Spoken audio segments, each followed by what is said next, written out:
नमस्कार, कैसे हैं आप लोग। मैं अच्छी हूँ और आशा करती हूँ आप भी बहुत अच्छे होंगे। दिसंबर 2024 अटेम्प्ट आने वाला है, सितंबर आधा बीत चुका है। सो तैयारी बहुत जोर शोर से चल रही होगी। हम भी आपके साथ हैं, डीसीसी हमेशा आपके साथ है आपकी सीएमए जर्नी में।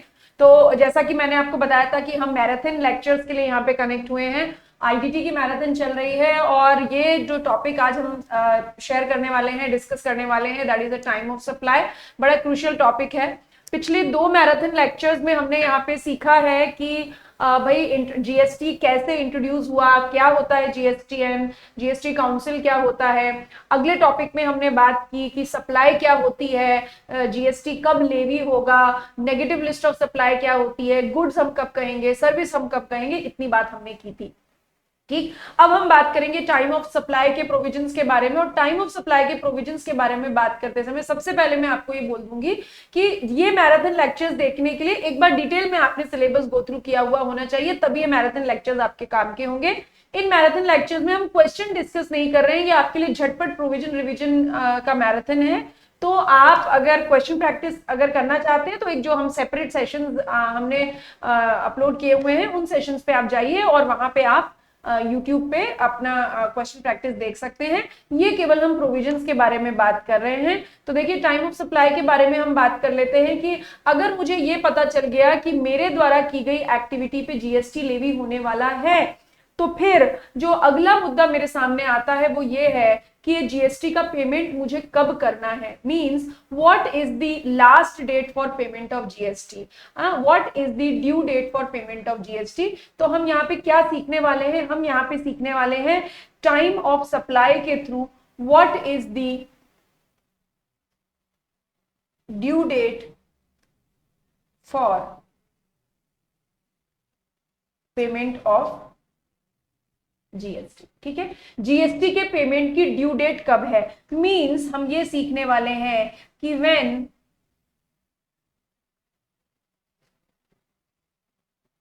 पे टू जीएसटी लाइबिलिटी अराइजेस। हम ये सीखने वाले हैं कि आपकी जीएसटी पे करने की लाइबिलिटी कब अराइज होती है, क्योंकि जब आपकी जीएसटी पे करने की लाइबिलिटी अराइज होती है उसी डेट को हम टाइम ऑफ सप्लाई कहते हैं। और टाइम ऑफ सप्लाई से अगले महीने की 20 तारीख आपकी due date of payment of GST होती है, last date of payment of GST होती है। मींस टाइम ऑफ सप्लाई की बहुत रेलेवेंस है, क्योंकि जिस डेट को हम टाइम ऑफ सप्लाई मानेंगे उसी डेट पे हम बोलेंगे जीएसटी पे करने की लाइबिलिटी अराइज हो गई। नंबर 1। नंबर 2, जिस डेट पे टाइम ऑफ सप्लाई होती है उसी दिन हम मानते हैं कि आपकी सप्लाई कंप्लीट हो गई। ठीक है, कंप्लीट हो गई। मैं बोल रही हूँ मान लेते हैं आप, ये हो सकता है सप्लाई कंप्लीट ना हुई हो सकता है इनवॉइस इशू ना हुआ हो सकता है कंसिडरेशन ना मिला हो, but irrespective of all these facts law ये कहता है कि टाइम ऑफ सप्लाई की डेट पे हम मान लेते हैं कि आपकी सप्लाई कंप्लीट हो गई। और अगर आपको ये सवाल आ जाए कि किस दिन की रेट ऑफ जीएसटी हम काम में लेनी है, what is the date for the effective rate of GST, तो ये जो टाइम ऑफ सप्लाई की डेट है वही रिलेवेंट है for the effective rate of GST. ठीक, तो लिखा भी है कि effective rate of GST time of supply की डेट की होगी, supply deem to be completed मानी जाएगी। अब क्योंकि हम यहां पर टाइम ऑफ सप्लाई पढ़ रहे हैं, तो टाइम ऑफ सप्लाई को रेगुलेट करते हैं section 12, section 13, section 14 of CGST act. ठीक, जब तक हम कुछ अदरवाइज ना कह दें, हर सेक्शन सीजीएसटी एक्ट को बिलोंग करेगा। तो सेक्शन 12, सेक्शन 13 और सेक्शन 14 की यहां पे हम बात करेंगे, जो कि टाइम ऑफ सप्लाई के प्रोविजन से रिलेटेड है। ठीक, तो सबसे पहले हम बात कर लेते हैं time of supply in case of forward charge mechanism. Time of supply in case of forward charge mechanism. Forward charge mechanism, tax payment mechanism दो तरीके के होते हैं, या तो होगा फॉरवर्ड चार्ज या होगा रिवर्स चार्ज। जब फॉरवर्ड चार्ज मैकेनिज्म होता है तो जीएसटी पे करने की लाइबिलिटी सप्लायर की होती है, और अगर रिवर्स चार्ज मैकेनिज्म है तो जीएसटी पे करने की लाइबिलिटी गवर्नमेंट ने रिसिपिएंट ऑफ गुड्स या रिसिपिएंट ऑफ सर्विस के कंधों पे डाल दी है। कब एफसीएम लगेगा, कब आरसीएम लगेगा, ये हम और आप डिसाइड नहीं करते हैं। गवर्नमेंट ने स्पेसिफिक सिचुएशंस दे दी हैं कि भाई फॉरवर्ड चार्ज मैकेनिज्म आम है, सामान्यतया जनरली फॉरवर्ड चार्ज मैकेनिज्म ही लगेगा, लेकिन कुछ परिस्थितियों में जीएसटी पे करने की जिम्मेदारी रिसिपिएंट के ऊपर है और तब आरसीएम लगेगा, राइट। तो अब हम बात करते हैं सेक्शन 12 सबसेक्शन 2 के बारे में हम बात करेंगे, time of supply of goods, ठीक है। Section 12 subsection 2 time of supply of goods की बात करता है और section 13 subsection 2 time of supply of services की बात करता है। लेकिन ये दोनों ही सेक्शन तब एप्लीकेबल होंगे जब एफसीएम लग रहा है। एफसीएम लग रहा है यानी जीएसटी पे करने की जिम्मेदारी सप्लायर के कंधों पर है, सप्लायर ऑफ सर्विस या सप्लायर ऑफ गुड्स जीएसटी जमा कराएगा। तो सबसे पहले बात कर लेते हैं फॉरवर्ड चार्ज मैकेनिज्म में time of supply of goods क्या होगा। तो फॉरवर्ड चार्ज मैकेनिज्म में time of supply of goods होगा एक्चुअल डेट ऑफ इनवॉइस या फिर लास्ट डेट ऑफ इनवॉइस। क्या बोला मैंने? एक्चुअल डेट ऑफ इनवॉइस या last date of invoice, whichever is earlier. अब एक्चुअल डेट ऑफ इनवॉइस क्या होती है? जो डेट इनवॉइस पे लिखी है वही एक्चुअल डेट होती है, बट गुड्स के केस में लास्ट डेट ऑफ इनवॉइस क्या होगी? लास्ट डेट ऑफ इनवॉइस मतलब वो डेट जब तक इनवॉइस इशू कर दिया जाना चाहिए। तो लास्ट डेट ऑफ इनवॉइस को समझने के लिए हम सेक्शन 31 की बात करेंगे। जो सेक्शन 31 सबसेक्शन 1 है वो गुड्स के केस में इनवॉइस इशू करने की लास्ट डेट के प्रोविजंस के बारे में बात करता है और ये बताता है कि मान लीजिए अगर सप्लाई ऐसी है जिसमें गुड्स का रिमूवल इन्वॉल्व है, यानी सप्लाई करने के लिए अगर आपको एक जगह से दूसरी जगह गुड्स को मूव करना है तो what is the last date of invoice क्या होगी? बिफोर और at the time of removal of goods, यानी जिस दिन आप गुड्स रिमूव कर रहे हैं उस दिन या उसके पहले, जिस दिन आप गुड्स रिमूव कर रहे हैं उस दिन या उसके पहले, that is the last date of invoice. अगर गुड्स में रिमूवल इंक्लूड नहीं है, अगर सप्लाई में गुड्स का रिमूवल इंक्लूड नहीं है तो जिस दिन आपने गुड्स को डिलीवर किया, जिस दिन आपने सामने वाले को गुड्स अवेलेबल करवाए, वही क्या होगी? Last date of invoice. तो इस प्रोविजन से हम गुड्स के केस में last date of invoice calculate करेंगे। अब आपको लास्ट डेट ऑफ इनवॉइस पता लग गई तो 12(2) का प्रोविजन क्या कहता है कि लास्ट डेट ऑफ इनवॉइस को एक्चुअल डेट से कंपेयर कर लीजिए और विच एवर इज अर्लियर आएगा तो फिर वही क्या मानी जाएगी? Time of supply of goods, ठीक। अभी जैसा कि आपको पता है कि now specified actionable claims are treated as goods. कल हमने बात की थी, लास्ट लेक्चर में हमने बात की थी betting, gambling, lottery, casino, horse racing, online money gaming, ये 6 एक्शनेबल क्लेम्स जो है वो गुड्स माने जाते हैं। तो now as per recent amendment की एक्शनेबल क्लेम्स के लिए, है ना, एक्शनेबल क्लेम्स के लिए what is the time of supply. तो वैसे तो हम टाइम ऑफ एक्शनेबल क्लेम की बात करते हैं, मतलब हम गुड्स की बात कर रहे हैं क्योंकि एक्शनेबल क्लेम्स को गुड्स माना जाता है as per section 7(1)(a) read with schedule 2। और दूसरी बात कि अब क्योंकि एक्शनेबल क्लेम अगर गुड्स हैं तो फिर उस सिचुएशन में एक्शनेबल क्लेम के लिए क्या time of supply of goods होगा? 12(2) के प्रोविजन ही इसके बारे में बात करते हैं। बस फर्क ये है कि नॉर्मल गुड्स के केस में एक्चुअल डेट और last date whichever is earlier को हम टाइम ऑफ सप्लाई मानते हैं और पेमेंट की डेट को कंसीडर नहीं करते।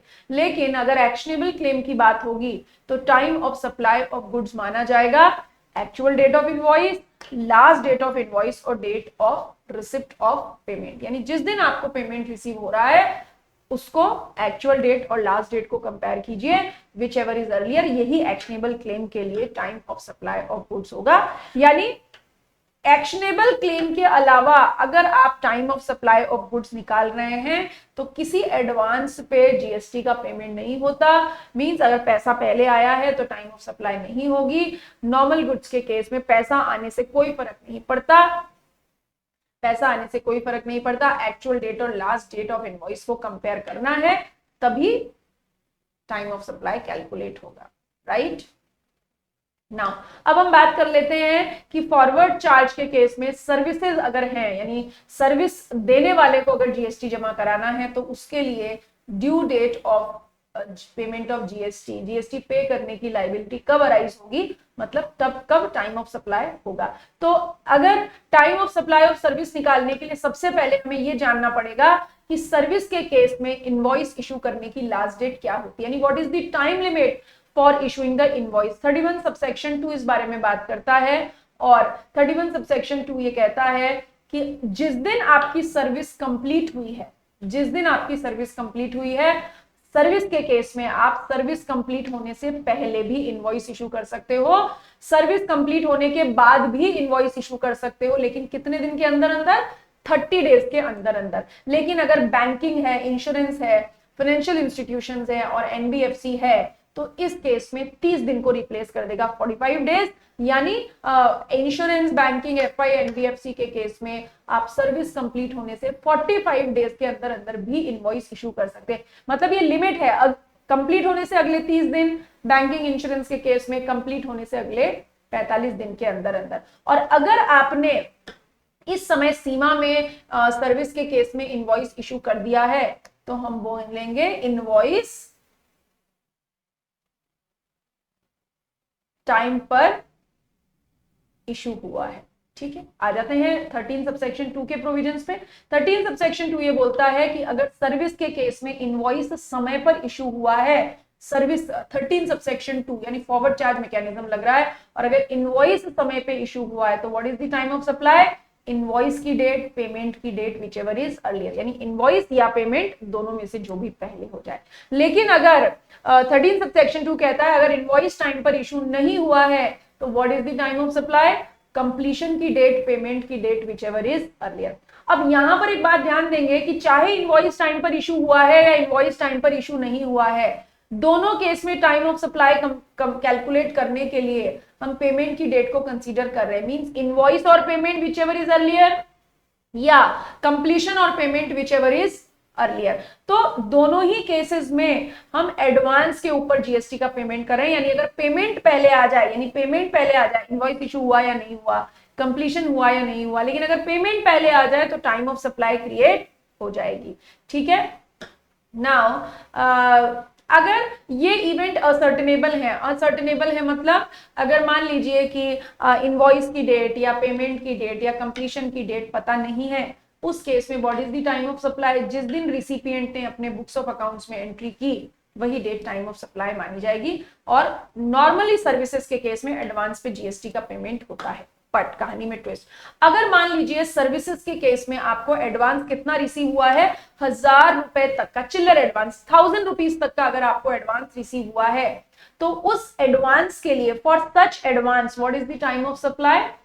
जिस दिन आपको ये पैसा रिसीव हुआ है, 1000 रुपीज तक का एडवांस जो रिसीव हुआ है, या फिर जिस दिन आप इस एडवांस को एडजस्ट करने के लिए इनवॉइस इशू करेंगे सप्लायर ऑफ सर्विसेज के ऑप्शन पे। मान लीजिए, मतलब इसका कुछ मतलब ऐसा कि मान लीजिए अगर आपने 1500 का इनवॉइस इशू किया और आपको आपने 1000 रुपए का इनवॉइस इशू किया है और आपको पेमेंट कितना आया?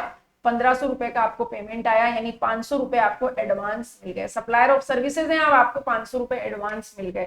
इस 500 रुपए पे जीएसटी कब पे होगा? जिस दिन आपको ये 500 रुपए रिसीव हुए, या तो वो दिन, या फिर जिस दिन आप इस 500 को एडजस्ट करने के लिए इनवॉइस इशू करेंगे वो दिन। विच एवर इज अर्लियर नहीं है, at the option of the supplier of services, यानी इनमें से जो डेट सप्लायर ऑफ सर्विस को ठीक लगे उसी को क्या मान ले? Time of supply.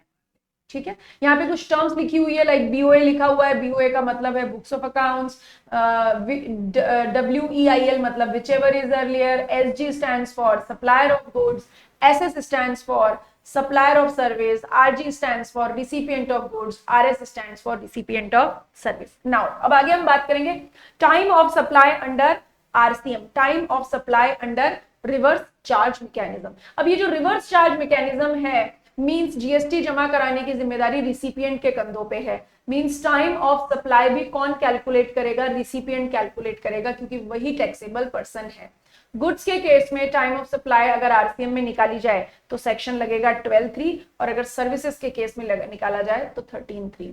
अगर गुड्स के केस में रिसिपिएंट को जीएसटी जमा कराना है, आरसीएम लग रहा है, तो टाइम ऑफ सप्लाई कैसे कैलकुलेट करेंगे? Date of receipt of goods, जिस दिन गुड्स रिसीव हुआ। Date of payment, date of payment यानी जिस दिन रिसिपिएंट ने पेमेंट किया। रिसिपिएंट के पेमेंट का मतलब क्या है? जिस दिन रिसिपिएंट ने बुक्स ऑफ अकाउंट्स में डेबिट किया और जिस दिन रिसिपिएंट के बैंक अकाउंट में पैसा डेबिट हुआ, whichever is earlier. Recipient के बुक्स ऑफ अकाउंट्स की डेट और रिसिपिएंट के बैंक अकाउंट की date, whichever is earlier, वो पेमेंट हमें डेट माननी है। और तीसरी डेट इनवॉइस की डेट से 31वां दिन, इनवॉइस की डेट से 31वां दिन, ठीक है। ये which ever is earlier, receipt of payment, receipt of goods, payment की डेट और इनवॉइस की डेट से 31वां दिन, विच एवर इज अर्लियर, ये time of supply of goods माना जाएगा। अगर इसी के उलट हम अगर सर्विसेज के केस में बात करें, आरसीएम के केस में सर्विसेज के लिए टाइम ऑफ सप्लाई क्या होगा? सर्विसेज के लिए टाइम ऑफ सप्लाई होगा date of payment, again books of accounts की डेट और बैंक अकाउंट की date, whichever is earlier, इसको पेमेंट मानना है और इसको कंपेयर कर देना है 61st day from the date of invoice, यानी पेमेंट की डेट और इनवॉइस की डेट से 61वां दिन, whichever is earlier, invoice की डेट से 61वां दिन, विच एवर इज अर्लियर, ठीक है। यानी और ये 31 या 61 दिन कैसे कैलकुलेट करेंगे? इनवॉइस की डेट, फिर 30 दिन और फिर 1 दिन, ऐसा। नाउ अगर मान लीजिए आरसीएम के केस में इस तरीके से आप टाइम ऑफ सप्लाई नहीं निकाल पा रहे हैं क्योंकि जो इवेंट्स है वो असर्टेनेबल है, तो what is the time of supply? जिस दिन रिसिपिएंट ऑफ गुड्स या रिसिपिएंट ऑफ सर्विसेज ने अपने बुक्स ऑफ अकाउंट्स में एंट्री की, अगर आरसीएम के बेसिक प्रोविजन से आप टाइम ऑफ सप्लाई नहीं निकाल पाते तो रिसिपिएंट ने जब अपने बुक्स ऑफ अकाउंट्स में एंट्री की है वही डेट क्या मान लेंगे? Time of supply. अगर आपने सर्विस इंपोर्ट की है अपनी एसोसिएटेड एंटरप्राइजेस से, हमने जब सप्लाई वाला मैराथन लेक्चर किया था तब हमने उसमें इंपोर्ट ऑफ सर्विसेज के बारे में बात की थी, और आप सर्विस इंपोर्ट कर रहे हैं अपनी एसोसिएटेड एंटरप्राइजेस से, तो टाइम ऑफ सप्लाई क्या होगी? रिसिपिएंट के बुक्स ऑफ अकाउंट्स में जो एंट्री है या रिसिपिएंट ने जब पेमेंट किया, whichever is earlier, payment की डेट, बुक्स ऑफ अकाउंट्स में एंट्री की date, whichever is earlier, इसे क्या मान लेंगे? टाइम ऑफ सप्लाई मान लेंगे।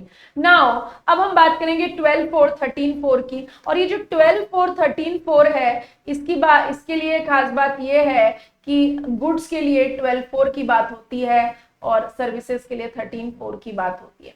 अभी हमने जब फॉरवर्ड चार्ज आरसीएम की बात की तो गुड्स और सर्विसेज के प्रोविजन अलग अलग पढ़े, लेकिन नाउ 12/4 और 13/4 गुड्स और सर्विसेज के लिए एक ही तरीके के प्रोविजन लगेंगे। और ये केस कब है? जब टाइम ऑफ सप्लाई के बदले में वाउचर मतलब सप्लाई के बदले में वाउचर मिलता है, यानी जब आप सप्लाई कर रहे हैं तो आपको कैश या चेक नहीं मिल रहा जबकि वाउचर मिल रहा है। वाउचर क्या है? एक इंस्ट्रूमेंट है जिसे कंसीडरेशन की तरह ट्रीट किया जाता है। तो अगर वाउचर के केस में सप्लाई आइडेंटिफिएबल है तो टाइम ऑफ सप्लाई क्या होगी? जिस दिन वाउचर इशू किया गया, यानी वाउचर की इशू डेट। लेकिन अगर सप्लाई के अगेंस्ट में यानी वाउचर के अगेंस्ट में सप्लाई आइडेंटिफिएबल नहीं है, वाउचर आपको मिल गया लेकिन उसके बदले में आप शॉप में जाके कुछ भी खरीद सकते हैं, तो टाइम ऑफ सप्लाई क्या होगा?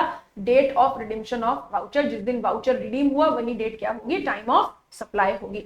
ठीक, अब हम बात करेंगे residual cases. Residual cases goods के केस में है 12 सबसेक्शन 5 और सर्विसेज के केस में है 13 subsection 5। 12 subsection 5, 13 subsection 5 residual cases, मतलब आप फॉरवर्ड चार्ज के केस में आपके पास इंफॉर्मेशन अवेलेबल नहीं है, आरसीएम आपके ऊपर लगता नहीं है, वाउचर का केस आपके पास है नहीं, तो आप रेसिडुअल केसेस में आएंगे। और रेसिडुअल केसेस का प्रोविजन क्या बोलता है कि अगर आप पीरियोडिकल रिटर्न फाइल करने के लिए लायबल हैं, मींस आप जीएसटी में रजिस्टर्ड हैं और आपको समय पे रिटर्न दाखिल करने हैं, तो what is the time of supply? Due date of return filing. लेकिन एनी अदर केस मींस आप अनरजिस्टर्ड हैं तो आप पीरियोडिकल रिटर्न फाइल करने के लिए लायबल नहीं है, तो उस केस में क्या होगा? Date of payment of tax, means जिस दिन टैक्स का पेमेंट हो रहा है वही क्या है? Time of supply. अब हम बात करेंगे 12 सबसेक्शन 6, 12 सबसेक्शन 7। 12 सबसेक्शन 6 बात करता है time of supply of goods की, 13 सबसेक्शन 6 बात करता है time of supply of services. और ये केस बनता है जब आपको addition in value by way of interest fee penalty for delayed payment of consideration. Means कभी कभी क्या होता है कि आप सप्लाई कर रहे हैं और सप्लाई के बदले में जो आपको कंसिडरेशन मिल रहा है वो तय तारीख से लेट मिल रहा है, और ऐसा प्रोविजन है कि तय तारीख से अगर लेट कंसिडरेशन मिला तो आप क्या चार्ज करेंगे? कुछ लेट फी चार्ज करेंगे, इंटरेस्ट या पेनल्टी चार्ज करेंगे। कुछ भी नाम कह दीजिए, इंटरेस्ट कह दीजिए, पेनल्टी कह दीजिए, लेट फी कह दीजिए, बट कारण एक ही है, क्या है? Delay payment of consideration. तो डिले पेमेंट ऑफ कंसिडरेशन के केस में अगर आपको इंटरेस्ट, पेनल्टी या लेट फी के नाम पे कुछ मिल रहा है तो उस एडिशनल पैसे के लिए टाइम ऑफ सप्लाई क्या होगी? जिस दिन वो एडिशनल पैसा आपको मिला, date of receipt of such addition in value.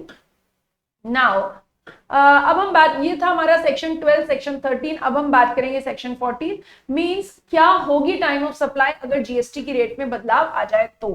ठीक, तो सेक्शन 12, 13 में कुछ भी लिखा हो, अगर जीएसटी की रेट में चेंज आ जाए तो टाइम ऑफ सप्लाई निकालने के लिए सेक्शन 14 की मदद लेंगे। अब सेक्शन 14 हमें दो चीजों का जवाब देता है। पहला जवाब देता है कि ओल्ड रेट ऑफ जीएसटी लगेगी या न्यू रेट ऑफ जीएसटी लगेगी, ये जवाब हमें देता है। अब ओल्ड रेट ऑफ जीएसटी या न्यू रेट ऑफ जीएसटी लगेगी मींस मान लीजिए अगर एक पर्टिकुलर डेट पे नोटिफिकेशन निकाल के गवर्नमेंट ने जीएसटी की रेट 12% से करके 18% कर दी, तो अभी बीइंग अ सप्लायर मुझे 12% से जीएसटी देना है या 18% से देना है। तो हम इस सवाल का जवाब ढूंढेंगे कि ओल्ड रेट या न्यू रेट। इसके लिए आपको क्या करना है, आपको 3 डेट्स कंसीडर करनी है। 3 डेट्स कंसीडर करनी है मतलब कंप्लीशन की डेट, इनवॉइस की डेट, पेमेंट की डेट। ठीक, अब आप जिस दिन भी जीएसटी की रेट में चेंज हुआ है, मान लेते हैं कि अगर 1